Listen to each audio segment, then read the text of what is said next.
Alors, aujourd'hui, j'aimerais répondre à une question importante que beaucoup d'entre vous se posent concernant l'immigration en famille au Canada. Écoute donc cette vidéo très attentivement. Je pense que je vais répondre à ta préoccupation majeure. On se retrouve donc juste après le générique.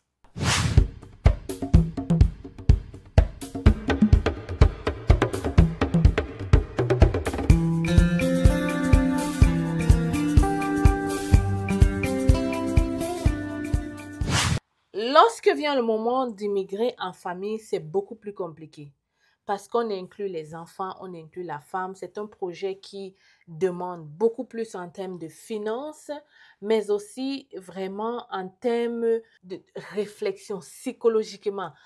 Le stress est au maximum lorsque tu voyages avec toute ta famille versus toi seul. Donc, il y a plusieurs d'entre vous qui se demandent, est-ce que ce n'est pas mieux de laisser d'abord les enfants au pays quelques années, le temps que j'arrive, que je m'installe et ensuite je les fais venir lorsque je me sens vraiment prêt.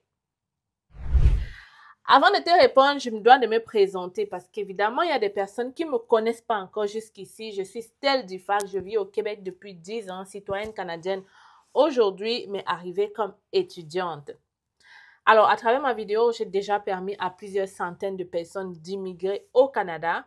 Donc, si toi, tu n'es même pas encore au début, tu te demandes comment faire pour entrer au Canada, sache que tu atterris dans la bonne chaîne. Je vais donc te demander de regarder mes autres vidéos et si tu veux aller plus vite, de prendre notre guide du résident permanent, le guide étudiant qui est en promotion actuellement, ainsi que la résidence permanente. Depuis 2025, j'ai pour objectif de faire entrer 100 personnes au Canada avec la résidence permanente. Donc, contacte l'équipe pour savoir de quoi est-ce qu'il s'agit concrètement à partir de notre email hello@cfacile.com ou à partir de ce numéro WhatsApp. Seulement ces numéros et cet email, ne me contacte pas autrement.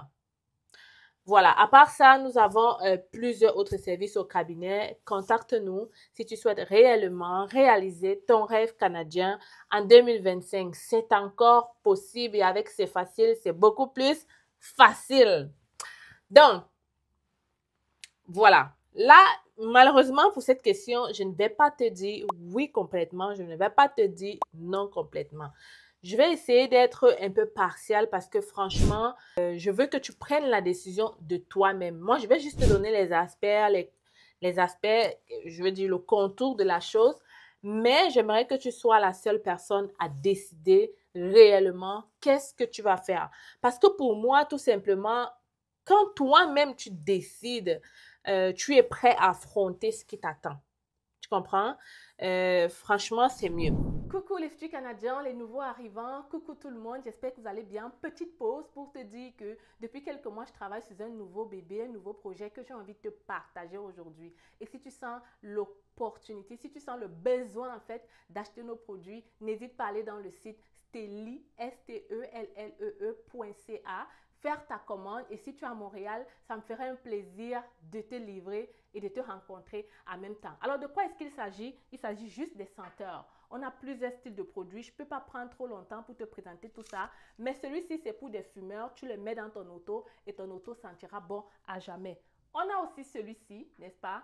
Tu le mets dans ta maison un peu partout et je peux t'assurer que tu n'auras plus besoin de douter, de cuisiner. Tu n'auras plus besoin de stresser après ta cuisine. Moi, celui que j'adore, c'est cette machine-là. Tu la mets dans ta cuisine, tu finis de faire ton plantain, tu finis de cuisiner ton héros, ton coq, tout ce que tu veux comme nourriture africaine. Tu mets ça, machine vraiment parfaite.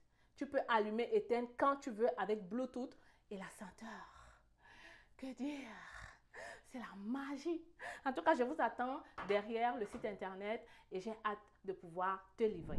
Alors, je me mets comme toi dans ta tête et je me dis, je suis au pays avec 5 enfants, 4 enfants, 3 enfants, 2 enfants.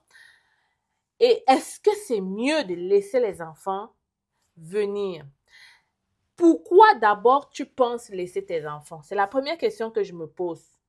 Qu'est-ce qui te fait croire que tu ne peux pas immigrer, que l'immigration ne sera pas facile avec tes enfants? La première raison, les gens vont souvent dire, Trouver la maison lorsqu'on est nombreux, c'est un peu difficile.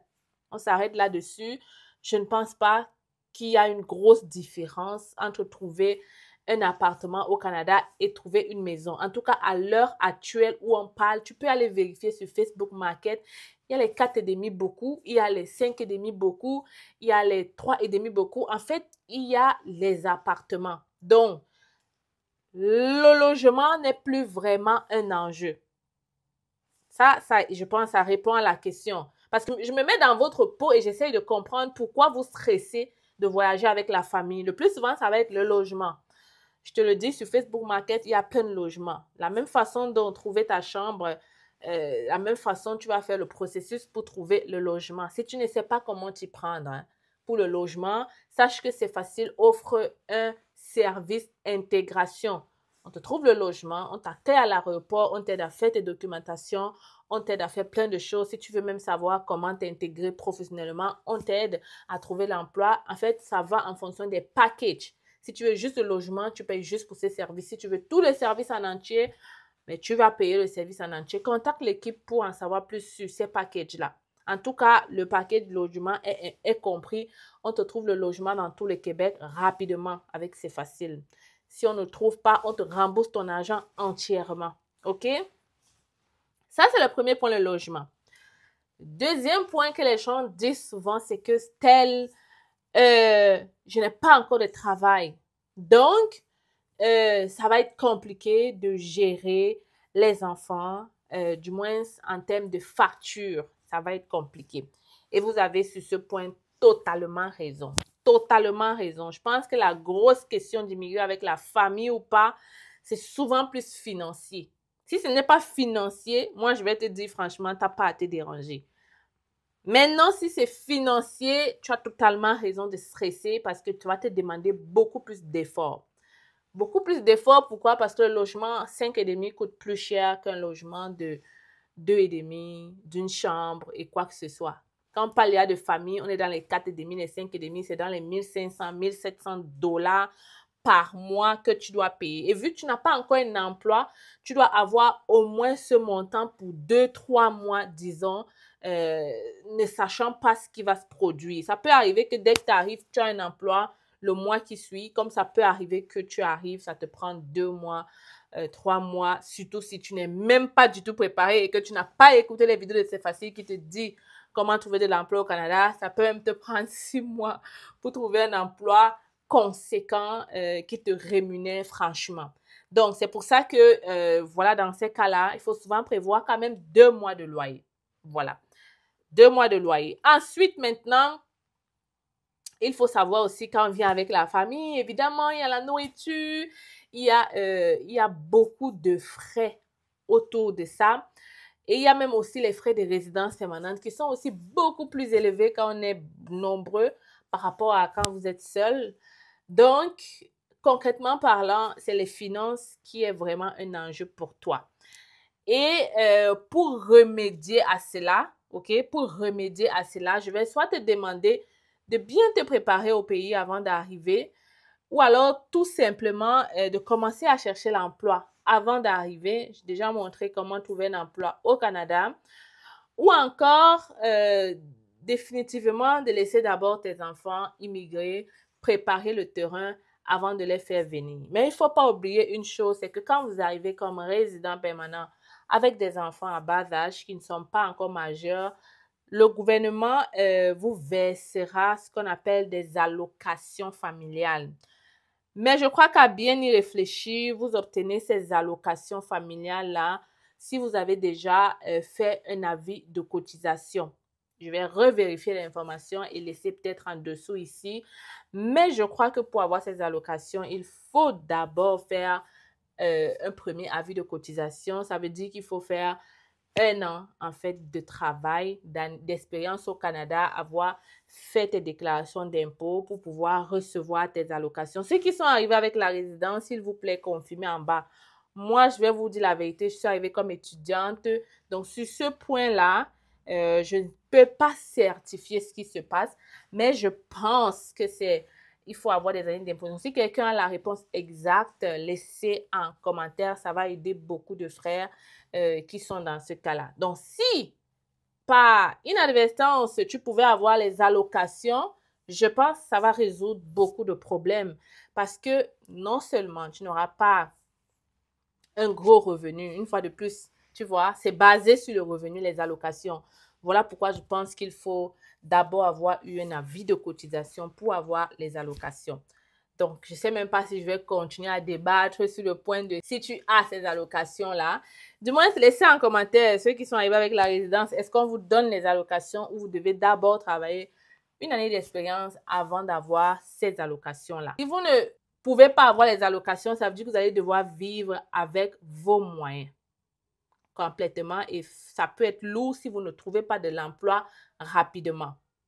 Mais l'avantage aussi quand même de venir avec la famille, je ne sais pas, mais j'ai envie de dire au-delà des problèmes financiers, il y a cet aspect familial. Si tu étais habitué à ta famille, si franchement tu aimes ta famille, tu aimes le sentiment de paix que cela te procure, si tu aimes, n'est-ce pas, passer du temps avec tes enfants, ta famille, voyager avec eux, t'enlèvera beaucoup ce stress psychologique qu'on a tendance à négliger et à présenter juste l'aspect financier. Parce que si tu as l'habitude, ça fait 10 ans, tu vis avec ta famille, tu rentres le soir, madame a cuisiné un bon repas, tu t'assois, tu manges, tu ris, tu causes avec elle, tu sors avec tes amis. Si tu es habitué à ça, laisser complètement couper et voyager, ça peut être un stress. Ça peut vraiment être un stress et c'est là que les gens détestent souvent le Canada parce que tu vas vraiment te sentir seul. Tu auras beau sortir avec des gens, tu ne connaîtras même pas encore les gens quand tu viens d'arriver. Ça fait que tu seras vraiment seul. Et psychologiquement, c'est lourd. Ne négligez pas le côté psychologique de la chose. Franchement, il y a des gens qui sont capables de se battre parce qu'il y a leur femme à côté, parce qu'il y a leur enfant à côté. Vous comprenez? Il y a des gens capables de se battre 2, 3 fois, 10 fois parce que ces gens-là sont à côté de lui. Ça lui donne de la force, ça lui donne du pep, ça lui donne du boost. Et là, il sort, il cherche l'argent par tous les moyens. Il est capable de faire 1000 entrevues. Il est capable de réfléchir sur les autres astuces. Alors que quand tes enfants ne seront pas là, ta famille ne sera pas là, ton cocon ne sera pas là, soit tu vas être tellement stressé, tu vas peut-être même t'endormir, soit tu vas commencer à faire des choses bizarres. Ouais, il faut pas, madame, toi, moi je vais te dire, il faut être des madames capables. Quand monsieur te dit que il a envie, vous avez commencé un projet d'immigration, ma chère, cherche toi-même l'argent pour l'aider financièrement afin qu'il voyage avec vous tous. Je dis cherche l'argent qu'il faut pour qu'il ne te laisse pas dans le pays là. Parce qu'au Canada là, les filles ce sont les rombières, ce sont les vraies araignées. Et on connaît nos hommes, on connaît les hommes, on connaît les hommes. Ok? On connaît les hommes, ce sont eux qui disent. Donc, imagine-toi ton homme qui était habitué à avoir sa femme à côté. Vous comprenez où est-ce que je veux m'en aller? Avoir sa femme à côté, à ne pas chercher. Tu vas finalement forcer ton homme à devoir chercher et on ne sait jamais. On ne sait jamais. Je n'ai pas dit qu'il ne t'aime pas. Je n'ai pas dit qu'il n'aime pas la famille, mais on ne tente pas le diable dans la vie. Tant que tu peux, tu évites de tenter le diable. Hein. Tu évites complètement parce que clairement, c'est jeter ton mari dans une fossée et lui dire ne regarde pas la porte de sortie, quoi. Clairement. Donc, c'est tous ces aspects-là qu'il faut quand même regarder parce que au-delà du financier, il y a vraiment le côté humain, le côté mariage, le côté famille, le côté de que c'est ton mari, tu comprends? Donc, toi, femme, là, commence à chercher. Même s'il faut que tu empruntes toi aussi de ton côté, de ton bord pour partir avec lui. Fais-le quand même. Je n'aime pas voir, tu vas voir ce genre de femme-là. Oh, je peux pas aller avec toi parce que je n'ai pas encore l'argent. Ok. Oh non, j'ai confiance en lui, ça va bien aller. Nanani, patati, patata. Ma chère, le Canada que tu vois ici, là, Tu vas être étonné, ton mari arrive ici, il fait 5 mois, il fait 6 mois, et il commence même à prendre goût à cette vie de célibat. Il n'a pas les mots de tête. Blague à part. Il y en a d'autres qui vont, ça va leur manquer. Il y en a d'autres que ça va même être une voie de sortie que, mais je n'avais plus vécu cette vie-là depuis, hein. Je me sens à l'aise, je me sens bien.